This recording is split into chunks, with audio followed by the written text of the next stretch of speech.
Saranjit Kaur please आके अपनी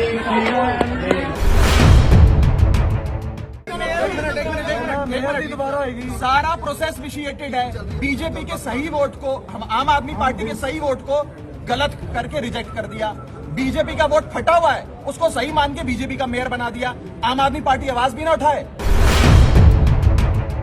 ਚੰਡੀਗੜ੍ਹ ਸ਼ਹਿਰ ਦੇ ਨਵੇਂ ਮੇਅਰ ਦੀ ਚੋਣ ਹੋ ਗਈ ਹੈ। ਭਾਰਤੀ ਜਨਤਾ ਪਾਰਟੀ ਦੀ ਸਰਬਜੀਤ ਕੌਰ ਚੰਡੀਗੜ੍ਹ ਦੇ ਨਵੇਂ ਮੇਅਰ ਬਣੇ ਨੇ, ਜਿੱਥੇ ਭਾਜਪਾ ਨੂੰ ਕੁੱਲ 14 ਵੋਟਾਂ ਹਾਸਲ ਹੋਈਆਂ ਨੇ, ਜਦੋਂ ਕਿ ਆਮ ਆਦਮੀ ਪਾਰਟੀ ਨੂੰ 13 ਵੋਟਾਂ ਹਾਸਲ ਹੋਈਆਂ ਨੇ। ਆਮ ਆਦਮੀ ਪਾਰਟੀ ਦਾ ਇੱਕ ਵੋਟ ਖਾਰਜ ਕਰ ਦਿੱਤਾ ਗਿਆ, ਜਿਸ ਤੋਂ ਬਾਅਦ ਆਮ ਆਦਮੀ ਪਾਰਟੀ ਵੱਲੋਂ ਸਦਨ ਦੇ ਵਿੱਚ ਜ਼ਬਰਦਸਤ ਹੰਗਾਮਾ ਵੀ ਕਰ ਦਿੱਤਾ ਗਿਆ। ਇਸ ਦੌਰਾਨ ਆਮ ਆਦਮੀ ਪਾਰਟੀ ਨੇ ਇਲਜ਼ਾਮ ਲਗਾਉਂਦੇ ਹੋਏ ਕਿਹਾ ਕਿ ਭਾਜਪਾ ਨੇ ਵੋਟਾਂ ਦੇ ਵਿੱਚ ਧਾਂਦਲੀ ਕੀਤੀ ਹੈ, ਜਿੱਥੇ ਆਪ ਵਿਧਾਇਕ ਰਾਘਵ ਚੱਡਾ ਦੇ ਵੱਲੋਂ ਰੋਸ ਵਜੋਂ ਕਿਹਾ ਗਿਆ ਕਿ ਭਾਜਪਾ ਨੇ ਹਰ ਸੰਭਵ ਕੋਸ਼ਿਸ਼ ਕੀਤੀ ਹੈ। ਉਹਨਾਂ ਦੇ ਬੋਲਣ ਤੋਂ ਪਹਿਲਾਂ ਹੀ ਇਹ ਮੇयर बना ਦਿੱਤਾ ਗਿਆ, जो कि बहुत गलत किया गया। पूरे प्रशासन ने मिलकर भारतीय जनता पार्टी को जिताने का काम किया है। आम आदमी पार्टी के पक्ष में 14 वोट थे, बीजेपी के पक्ष में 12 वोट थे। जाहिर तौर पे मेयर हमारा बनना चाहिए था। इस चुनाव में बहुमत का आंकड़ा नहीं चाहिए होता कि 35 कुल मेंबर्स हैं तो आपको 18 चाहिए। इसमें first pass the post system चलता है, यानी कि जिसके ज्यादा वोट उसका मेयर। लेकिन भारतीय जनता पार्टी ने हर संभव कोशिश करी अपना मेयर बनाने की। सबसे पहले उन्होंने कांग्रेस के लोगों के साथ बात करके एक हिडन अलायंस बीजेपी और कांग्रेस ने कर लिया, और कांग्रेस ने अपने एक आदमी को पाला बदलने को कहा और उसने कांग्रेस को छोड़कर बीजेपी को ज्वाइन कर लिया। यानी कि आम आदमी पार्टी का आंकड़ा 14, बीजेपी का 12 था। एक कांग्रेस के नेता ने ज्वाइन कर लिया, उन्हें उनका अलायंस हो गया, तो इनका हो गया 13, 14 और 13। इसमें भी हमारा मेयर बनना चाहिए। इसके बाद बीजेपी ने अपने एक एमपी चंडीगढ़ के जो हैं उनको बुला लिया कि आप भी वोट डालो। काउंसलर के चुनाव में एमपी से वोट पड़वाया, जो कानूनी तौर पे नहीं होता, लेकिन अपने वोट उन्होंने 14 कर लिए, हमारे वोट भी 14 होंगे। और कांग्रेस के लोगों से बात कर बाकी लोगों को एब्सटेन करवा दिया कि बहुमत का आंकड़ा भी और हाउस की स्ट्रेंथ भी घट जाए। तो आम आदमी पार्टी के भी 14 और कांग्रेस बीजेपी के भी 14, कांग्रेस बीजेपी के मिलके। इस स्थिति के अंदर सिक्का उछाल के फैसला किया जाता है कि टाई हो गया मैच, अब सिक्का उछाल के तय करेंगे कि किसका मेयर बनेगा।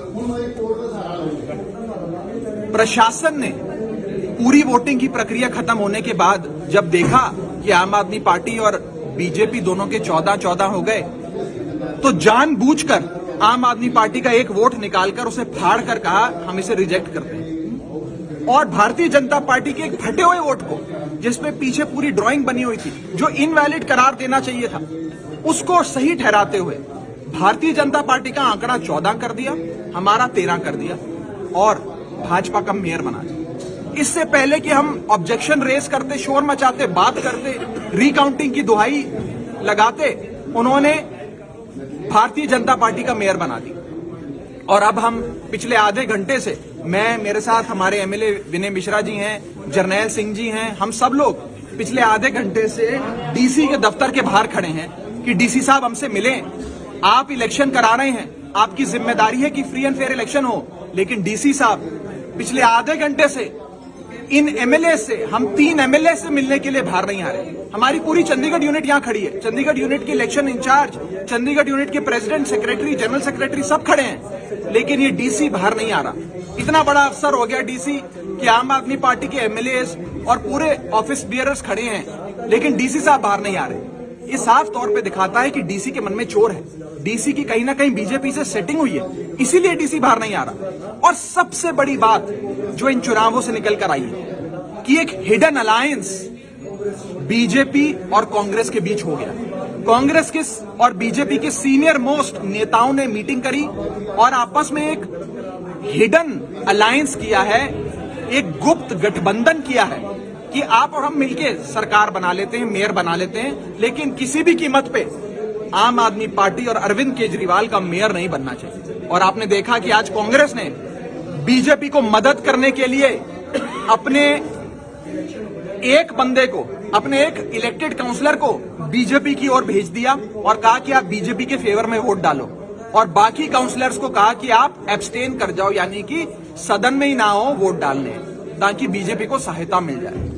खुले तौर पे बीजेपी और कांग्रेस का आज एक अलायंस चंडीगढ़ में नजर आया है इस मेयर के चुनाव में, और आने वाले समय में ये लोग पंजाब में भी ऐसा ही करने की कोशिश करेंगे। अकाली दल, बीजेपी और कांग्रेस, ये तीनों पार्टियां रल के मिलके आम आदमी पार्टी और अरविंद केजरीवाल जी के खिलाफ चुनाव लड़ने की कोशिश करेंगी और आम आदमी पार्टी को रोकने की कोशिश करेंगी। इसीलिए मैं पंजाब की आवाम को सावधान करना चाहता हूं कि आज जो चंडीगढ़ में घटा है, जो बीजेपी और कांग्रेस का आपसी अलायंस हुआ है, हिडन नेक्सस है, एक रल मिलके जो आज इन्होंने अपना मेयर बनाया है, गठबंधन का मेयर बनाया है, ये आप सबके सामने है। आप सब सावधान हो जाइए कि इस बार पंजाब में भी ये लोग आम आदमी पार्टी को रोकने के लिए, अरविंद केजरीवाल जी को रोकने के लिए ये काम करेंगे।